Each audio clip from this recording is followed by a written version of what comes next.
Juriscast, o seu podcast jurídico. Bem-vindos, paladinos do direito, bem-vindos, audazes entusiastas da inteligência jurídica. Eu sou o Thiago Facchini e desejo você as boas-vindas a mais um episódio do Juriscast, o seu podcast jurídico, onde vamos falar sobre redes sociais para o mundo jurídico em 2020. Oportunidade ou mais do mesmo? Antes de entrar no assunto, eu quero lembrar você que o Juriscast está disponível em todas as plataformas digitais, no YouTube, no Spotify, no iTunes, no SoundCloud, no Deezer, onde quer que você costuma consumir conteúdo em áudio, lá está o Juriscast. Bom, como eu disse na entrada desse episódio, hoje vamos falar sobre redes sociais para o mundo jurídico. E para isso é importante que a gente traga, como de costume, um especialista no assunto. Então temos hoje aqui uma especialista em redes sociais. Ela é Caroline Francescato, ela é advogada, formada pela PUC do Rio Grande do Sul. Durante 3 anos atuou em um escritório próprio na área de direito da família, sucessões e homoafetividade. Através da advocacia e das dores vivenciadas, ela fundou a rede social jurídica Linkley em 2018, em maio de 2018, e desde então atua como CEO do Linkley. Continua, obviamente, apaixonada por direito, inovação e startups. Ela também é mentora do Founder Institute em Porto Alegre e, feita a devida apresentação, eu quero convidar a nossa audiência a receber com muito carinho nossa convidada, doutora Caroline Francescato. Seja muito bem-vinda ao Juriscast, onde vamos falar sobre redes sociais para o jurídico de 2020. Olá, Thiago. Olá a todos os ouvintes. É um prazer imenso estar aqui. Eu acredito muito na colaboração e no compartilhamento de conteúdos e conhecimento, e o Juriscast com certeza está fazendo isso com maestria. Então, para mim é um super prazer estar aqui com todo mundo hoje. Que legal, quero te agradecer muito por estar aqui conosco, por dividir conosco o seu tempo e, acima de tudo, o seu conhecimento. Nossa audiência adora buscar novos conhecimentos e é muito legal ter você aqui conosco compartilhando. Eu sei que você demorou uma vida para adquirir, que é todo esse conhecimento. Bom, vamos começar aí o nosso papo. Nós estamos iniciando 2020, esse episódio está sendo ouvido em janeiro de 2020 e para a gente falar sobre redes sociais, a gente pode pensar, redes sociais parece um assunto tão antigo, né? A gente já vive redes sociais, já enterrou algumas redes sociais, mas o fato é que redes sociais, por mais que a gente já tenha falado muito sobre o assunto, elas continuam muito relevantes na nossa vida. Tem uma pesquisa do finalzinho de 2019 chamada We Are Social, da empresa Hootsuite, que foi realizada para fazer um entendimento sobre a penetração da internet. E na pesquisa relacionada ao Brasil, essa pesquisa chegou a um número de que a penetração da internet já atinge 70% da população brasileira. E esse número é bem acima da média global, que é de 57% de penetração entre todos os países pesquisados. Mais de 149 milhões de pessoas, então, dos mais de 210 milhões de habitantes que temos aí no Brasil, já têm acesso à internet, né? Algum tipo de acesso à internet. E esses números dizem que o Brasil fica apenas atrás da Filipinas em número de horas gastas na internet por dia. O brasileiro gasta 9 horas por dia na internet e 1/3 dessas horas, 9 horas por dia, o brasileiro gasta onde? Em redes sociais. Com base nessa realidade, então, de muito uso, né, e de muita gente utilizando por muito tempo redes sociais, quero te perguntar, em 2020, para os profissionais da área jurídica, atuar com redes sociais é uma obrigação, é uma oportunidade ou é mais do mesmo? Então, Thiago, eu acredito que é um misto entre obrigação e oportunidade, até porque em contrapartida aos números ali que você falou das horas gastas, né, o Brasil como o país que mais tem acesso a redes sociais, um dos, né, que mais tem acesso a redes sociais, o Google no último ano ele disponibilizou uma informação de que 96% das pessoas pesquisam por profissionais no meio virtual, independentemente se estão procurando aquele profissional pela primeira vez ou se esse profissional é advindo de uma indicação. Então, assim, a gente não estar presente no meio virtual inviabiliza a gente de explorar todo um mercado de consumidores, de clientes que estão procurando por serviços, e também fica muito complicado de a gente combater a concorrência, né? Porque as pessoas que realmente não estiverem no digital não vão ser encontradas, e a gente precisa estar com o nosso perfil ali dentro. E eu trouxe um dado também super legal aqui, que é da American Bar Association, que eles fizeram uma pesquisa com os advogados dos Estados Unidos. Aqui no Brasil a gente ainda não tem uma pesquisa nesse sentido, mas o percentual dos advogados que têm redes sociais lá nos Estados Unidos chega a 75%.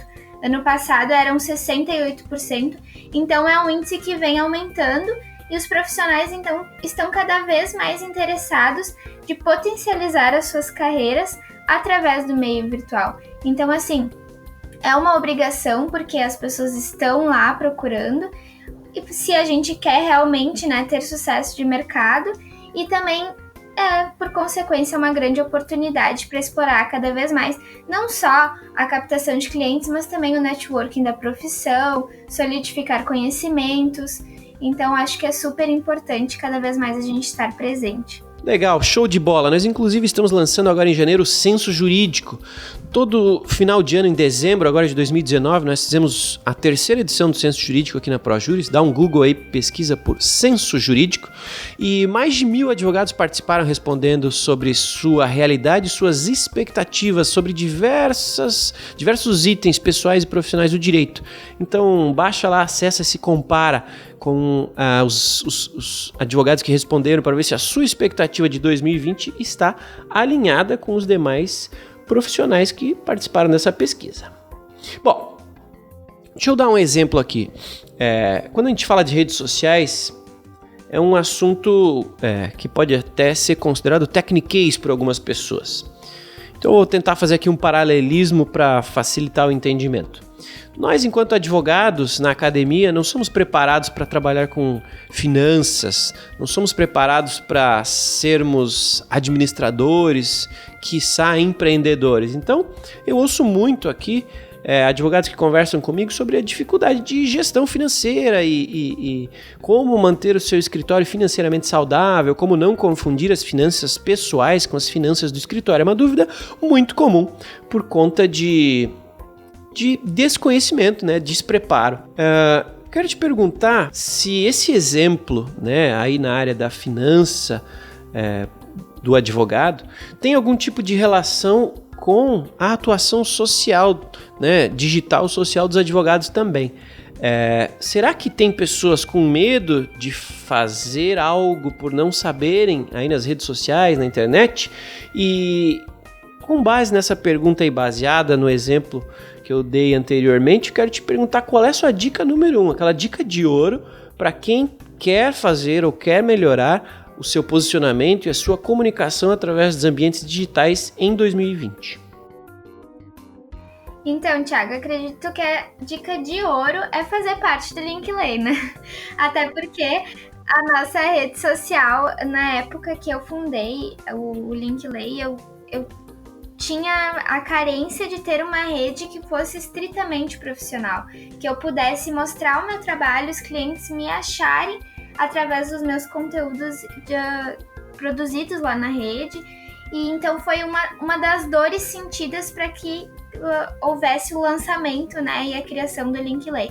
Mas eu também acredito que os profissionais que querem utilizar de redes profissionais para mostrar o seu trabalho, eles precisam começar pela produção de conteúdo, né? A gente tem cada vez mais um aumento muito vinculado à pergunta anterior, de que as pessoas estão buscando a internet para conhecer os profissionais. E como é que eu conheço, né, esses advogados? Através da reputação de conteúdo deles, né? Então, que conteúdos eles estão produzindo? Eles estão atualizados? Eles estão falando sobre a área que eles atuam? Eu acho que isso é super importante para que esses profissionais sejam vistos como autoridades, né, na área que eles estão trabalhando. Então, salientando também, eu acho que a gente tem que tomar cuidado, né, na utilização tanto dos perfis profissionais e pessoais, a gente tem que delimitar uma diferença entre eles. Acho super bacana a gente ter o nosso perfil profissional e o nosso pessoal, separar essas duas imagens, mas ao mesmo tempo evitar com que eles sejam diferentes, que os dois devem ser totalmente coerentes e complementares, né? Então, assim, eu acho importante separarmos o perfil profissional, termos o pessoal, mas que os dois não atuem de formas opostas, né? A gente tá pregando alguma coisa no profissional e tá fazendo outra no pessoal. Show de bola! Para botar um pouquinho mais de lenha na fogueira, eu quero entender um pouquinho, segundo a sua visão, é importante que o advogado aí se use da sua expertise para se posicionar como especialista em algo. E como ter algum tipo de produção de conteúdo para de fato aparecer relacionado a determinado conteúdo, determinado tema em específico na internet, né? Porém, a gente vive numa época em que as pessoas estão muito perdidas, né? Tem dificuldade de manter o foco. Inclusive, tem uma pesquisa da agência Open que diz que 63% aí da geração Y apresenta dificuldade em concentração para fazer as atividades básicas do seu dia a dia, por conta do hábito de estar ali conectado, ligado ao celular e às redes sociais. Nesse sentido, as redes sociais, como a gente está falando aqui, elas fazem parte de um problema e também de uma oportunidade.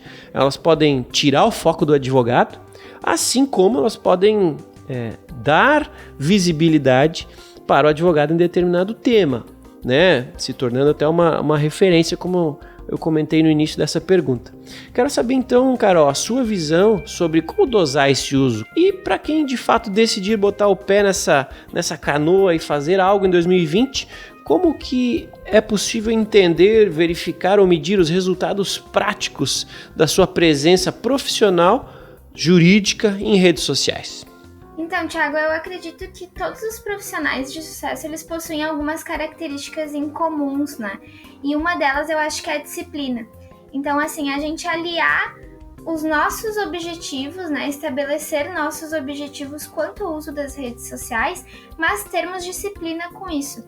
Até um complemento àquilo que a gente falava de o brasileiro usar, né, redes sociais e celular durante 9 horas, a gente tem o Japão, que é um dos países mais desenvolvidos do mundo, usando apenas 3 horas. Então, assim, a gente traçar um objetivo e entender se a gente está sendo produtivo com aquela nossa meta, né? Então, o profissional, ele tem que ter uma disciplina tanto para manter uma assiduidade de conteúdos na rede social, porque não adianta você ter uma rede social e não explorá-la, mas também cuidar para não comprometer essa rotina, né, dele com, por exemplo, atendimento de clientes e tudo mais. Eu acho que é aquilo que tudo em excesso faz mal, né, Thiago? Então, a gente tentar delimitar um objetivo, o que eu vou querer com aquela rede, e aí então traçar planos de conteúdos e tudo mais para que eu atinja aquela minha meta através desse canal digital, né? E cuidando para que isso não atrapalhe e não deixe ele ser um profissional não produtivo, né? Entendi, Carol. Boa dica. É importante dosar e planejar antes de executar, assim acredito que haja uma clareza maior para todo mundo, né? Diante disso, tem alguns materiais que eu produzi relacionados a marketing jurídico e deu para sentir que, no geral, existe um medo. Os advogados se sentem presos por conta da regulação da OAB, por conta do código de ética da OAB. Eu vejo o código de ética como parte deste mercado, ele precisa existir em algum nível, mas eu quero perguntar a sua opinião agora sobre o tema. Você acredita que o código de ética da OAB em si dificulta o trabalho do advogado que quer se comunicar pela internet? E que dicas você pode dar para quem tem medo de errar, para que essa pessoa nunca erre ou elimine aí a possibilidade de errar, para que ela não tenha medo, para que ela perca o medo do código de ética, possa levar sua presença digital com tranquilidade e veja o código de ética de fato como aliado? Qual a sua dica? Então, Thiago, eu acredito que a OAB tem esse papel, né, de proteger, de não transformar, enfim, a nossa profissão, que já é concorrida, em algo mercantil, né? E eu acho que, assim como o direito está se transformando, a regulamentação da OAB quanto às condutas éticas também vai ter que ser transformada e alinhada, né, aos novos preceitos dessa inovação que está acontecendo no direito. Acho que temos dois lados, né? O lado da OAB que sim deve regular e o lado que tem que se tomar cuidado. Outro dia eu vi uma decisão muito específica, né, de uma das OABs do Distrito Federal, que eles já impuseram alguns limites de aplicação de mídia em redes sociais, então tu impulsionar o teu post lá. Eu acho que isso a gente tem que tomar um pouco mais de cuidado. Até o argumento na época foi que ia privilegiar alguns profissionais, quando na realidade a gente tem mídias pagas na internet a centavos, né? E é um poder de comunicação que está na mão de qualquer advogado autônomo e pode ir lá fazer sozinho e tudo mais. Então eu acho que assim, é ter um balanço dessas duas coisas e tentar transformar um pouco, acompanhar essa evolução que está acontecendo. Mas eu também percebo que os advogados, sim, são inseguros, mas muito por não conhecer, né? Não saber o quanto ir com o marketing jurídico, quais as coisas são permitidas. Até a gente fez uma pesquisa no próprio Linkley e um dos maiores motivos, o motivo mais votado de eles não fazerem parte de redes sociais é o medo, né, de estar infringindo o código de ética.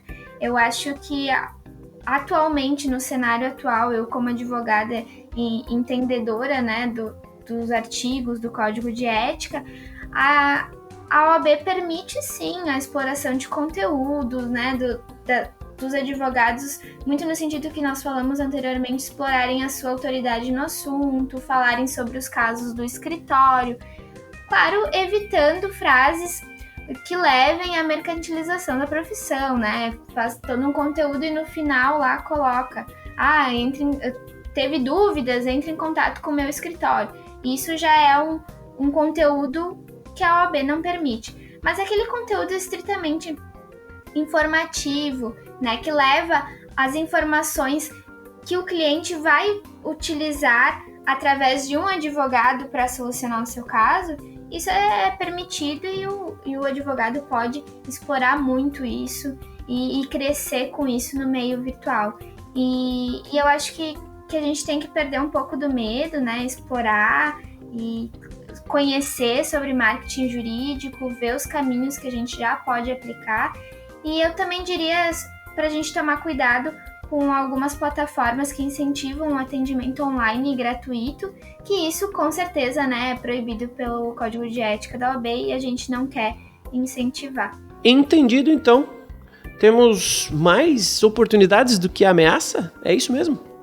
Isso mesmo, exatamente isso. Acho que a gente tem que deixar um pouco o medo de lado, explorar esse ambiente que está crescendo e acredito que a OAB vendo nessa transformação, vai acompanhar tudo isso. Show de bola! No episódio 33 do Juriscast, nós falamos sobre branding para advogados. E como você entende que o branding influencia a estratégia social dos advogados e dos escritórios de advocacia? Faz muito, pouco ou total sentido atentar para o item branding? Olha, Thiago, faz total sentido. Eu acredito que influencia 100%. Lembrando, né, que branding não é apenas uma marca, né, o design do logo, mas também os valores e princípios, né, que o advogado quer carregar junto com os seus serviços. Então, quanto mais você tiver isso alinhado nas suas redes sociais, maior a chance de você ser reconhecido digitalmente e conseguir explorar a sua marca, né, através dessas plataformas. E eu acho que a definição de uma boa estratégia de branding, ela vai desde a descoberta do cliente, vai passar pela contratação, pela retenção, até a fidelização do cliente. Então, no decorrer desse caminho, a gente passa por toda uma estratégia social, né? Utilizando de várias ferramentas da internet, como, por exemplo, conteúdos de curiosidade para novos clientes, conteúdos de cases do escritório para fidelizar ainda mais aquele cliente, e-mails e mensagens informativas, enfim, mostrando para esse cliente essa comunicação através de uma estratégia social. E também lembrando que eu acho muito importante a gente fazer a correlação de branding é a experiência do cliente, né? O que eu estou trazendo para aquele cliente no decorrer da jornada dele dentro do escritório. Eu acho que se a gente tiver uma estratégia social bem definida, isso vai ajudar cada vez mais a fidelizar e reter esses clientes. Muito legal ouvir discursos que se complementam, né? Então, esse discurso de branding é super legal e tem tudo a ver com o que a gente está falando aqui de atuação social, produção de conteúdo. Então fica aí o convite para quem ainda não ouviu o episódio 33 do Juriscast. Tem lá um especialista, um advogado especialista em branding, falando e compartilhando conhecimento com a gente. Bom, seguindo adiante, Carol, como você entende que podem diferir as estratégias de atuação em redes sociais para advogados que trabalham em escritórios em comparação com advogados que trabalham em departamentos jurídicos? Existe algum diferencial importante que deve ser levado em consideração? Então, Thiago, muito daquilo que eu falei mais lá no início, de quando nós começamos aqui, eu acredito que o uso das plataformas ele vai depender muito dos objetivos de cada pessoa, né? Então, qual que é o meu objetivo de eu estar presente numa rede social? É captar clientes, é fazer networking com outros profissionais, é buscar, né, nova colocação no mercado jurídico. A minha estratégia vai depender muito daquilo que eu estou buscando ali. Agora, se você está buscando, por exemplo, uma colocação no mercado jurídico, eu acredito muito que é fundamental a gente estar presente no ambiente virtual, porque as oportunidades estão girando ali, e com a produção de conteúdos, daí quando a gente fala de uma recolocação, muito mais um conteúdo acadêmico voltado para suas habilidades, né? É uma forma de atrair olhares, né, para o seu perfil. Mas eu acho que os diferenciais e dicas, tanto para advogados de escritório de advocacia, quanto para os advogados de departamentos jurídicos, elas são basicamente as mesmas, até porque qualquer profissional jurídico que não estiver preparado para enfrentar essa evolução de ferramentas como inteligência artificial e Big Data, por exemplo, né, eles não vão ter mais espaço em nenhum desses setores. Então, seja em escritório de advocacia, seja em departamentos jurídicos, eu acredito que a gente estar atualizado, conhecendo aquilo que está surgindo, as novas áreas, as coisas que vêm nascendo para auxiliar o direito e principalmente, né, se nutrindo de conhecimento, é o caminho para que ambos esses profissionais não sejam substituídos, né, pela tecnologia. E eu acredito que isso é uma premissa para esses dois tipos de profissionais, tanto o advogado de escritório de advocacia quanto os de departamentos jurídicos. Inclusive, os advogados de departamentos jurídicos, eu vejo que eles se aproximam do Linkley muito com a iniciativa de conhecer esse mundo de legal techs e de empresas para cada vez mais impulsionar e tornar mais fácil o trabalho deles, né? Que geralmente é aquele trabalho mais automático, e deixar com que eles fiquem com a responsabilidade de casos mais sérios e que exijam mais conhecimento, né? Para terminar, então, Carol, vamos falar do seu projeto, o Linkley. Você pode resumir para a nossa audiência aí um pouco sobre essa ideia, qual é a proposta do projeto e qual o futuro que você vê pela frente?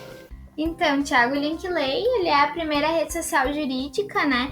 E o nosso grande propósito é conectar todo esse mundo jurídico para que a gente possa gerar cada vez mais oportunidades e negócios. E quando a gente fala de oportunidades e conexão, a gente está falando também em networking, em conectar essas pessoas com conhecimento, com novas oportunidades, novas ferramentas que estão surgindo na área. Então, lá no Linkley, a gente tem os escritórios de advocacia que estão procurando, né, por profissionais, por talentos, assim como os advogados e estudantes têm acesso às vagas, podem expandir o seu plano de carreira.